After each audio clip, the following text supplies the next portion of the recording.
Driving about 20 kilometers northeast of Damascus, the road leads to a remote area of Douma and this factory. It once produced potato chips, but President Bashar al-Assad's regime repurposed it to manufacture Captagon, the banned stimulant often called poor man's cocaine. The al-Assad clan were the largest drug producers in the world. Basel is a member of Hayat Tahrir al-Sham, the rebel group that overthrew Assad and is now in power. He preferred not to give his last name. Inside these electrical boxes, he reveals hidden stockpiles of the amphetamine-like stimulant prepared for export. All the Captagon hidden here is the responsibility of Bashar al-Assad, Bashar's brother, and their allies. They hid the pills inside these electrical devices with up to 2 kilograms of Captagon in each device and distributed them to countries all over the world.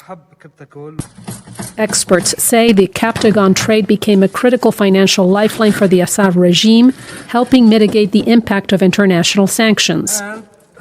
The drug generated roughly $2.4 billion of profit per year for the Assad family, according to the New Lines Institute.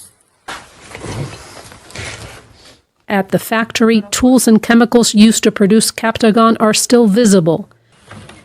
Boxes filled with pills are scattered across the site, alongside packaging materials designed to disguise the drug trade. Captagon, they say, was often smuggled inside orange juice boxes, electronic components, and even high-end furniture. HTS rebels say workers set the factory on fire before fleeing, likely in an attempt to destroy evidence. They say they have discovered up to 160 similar facilities across Syria. They also found documents detailing commercial activity, including records of buyers that list countries, companies, and individuals.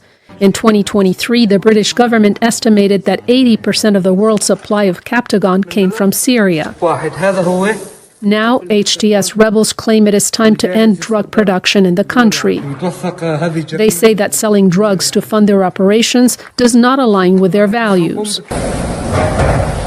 For Joan Cabasés Vega in Douma, Syria, Veronica Villanfane, VOA News.